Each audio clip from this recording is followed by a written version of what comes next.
when you start accumulating wealth in your life, people start walking into your life and they start asking you, hey, what are you doing with your money? So they put out these fancy spreadsheets, X, Y, and Z, and I always say to Kate, my wife, I was like, you know what? I understand the stock market, but I don't understand the stock market. It has no rhyme or rhythm. Why it goes up, why it goes down. Why is the Canadian dollar losing 30 cents on the American dollar when our economy is better than yours? It makes no sense to me. It makes no sense to me. You guys should be 30 cents below us. I'm sorry, but that's the truth based on the objective data. It makes no sense to me. Did you say should? Should. Based on objective data. Dead. So I call Bradley and I say, look, I got these guys. I'm just curious. They were here, yesterday. Your opinion on this. He's like, Suki, do you remember what he said to me? Not specifically. I'll tell you what he said to me. Like, Suki, when I was in New York, you had to develop a certain amount of network before you could work with these guys. They didn't even look at you unless you were somebody. So it's kind of like a privilege and honor to work with these guys. So I started working with these guys. And he goes, listen to me. He said it 3 times. These were the best. Supposedly the best guys in NYC. And he goes, Suki, it never, let me say it again, never, 3rd time, never worked out the way they said it would. That's what I call blind faith. And because it was blind faith, I just looked at Kate and I'm like, we're not doing it. I don't understand it. It doesn't make sense. I went in there once. It was incongruent. Forget about it.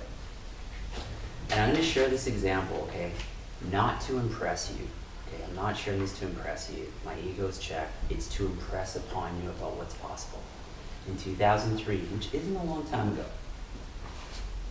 2015, right? 12 years ago, okay? I was almost $200,000 in debt. I come from a family where I was told money doesn't grow on trees. The abundance set point is very low. The consciousness around that is very low. I have a friend. He's been I call him my billionaire mentor. He's almost a billionaire. He owns hotels, took care of his family. We used to go for coffee. And he used to teach me about business. Everything he knew about business, he was teaching me. Everything he knew about making money, he was teaching me. He's been around the block, comes from old money.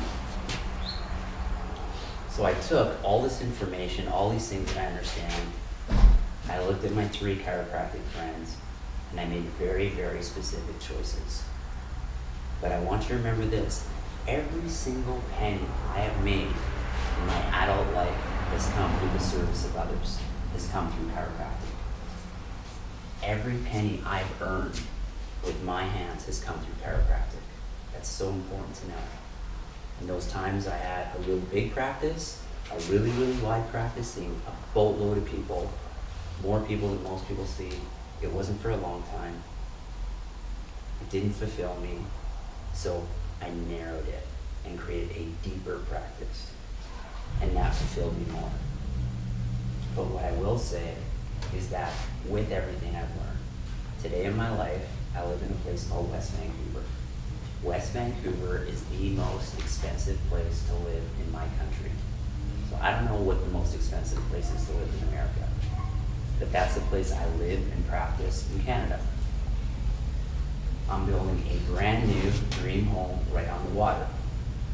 My next door neighbor's home, which is an older home, it's not going to be worth as much as my home, just sold for $12.5 million. My friends driving their BMWs have nowhere near the finances I have, not because they have not seen as many people as me. They're very, very successful chiropractors, but they made poor choices with what they did with their money. And as their income increased, you know what? Let me say that again. As they moved further into chiropractic, their lifestyle increased.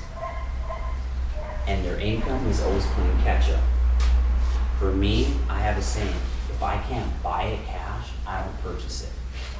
So for me, my income's gotta increase, and then my lifestyle can follow if I still have my forced savings.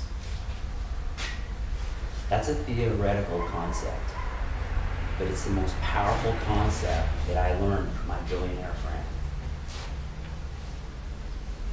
Yeah, we can all create big practices. Yeah, we can see lots of people. But if you truly want to be financially free, I mean, if I'm 41 years old, I never have to work a day again in my life if I don't want to. But I do want to, because I get bored.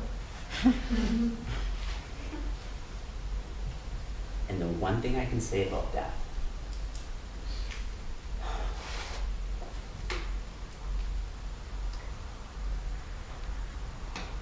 when we do the work on ourselves, our ability to serve the person on the table, we can move out of a survival state and move into an abundance consciousness and can truly serve who's there. I can say with absolute certainty, being in the financial position I'm in today, I do not serve people any better than I did when I was in debt. And the majority of people within our profession cannot say that. Because when someone walks in, guess what they're thinking? Tony, what are they thinking? When someone walks in and you're in debt, what are the majority of DCs thinking in our world? How do I make money? Yeah. They're seeing dollar bills. They're seeing annual care plan. They're not seeing, how can I serve this human being? How can I connect with this human being?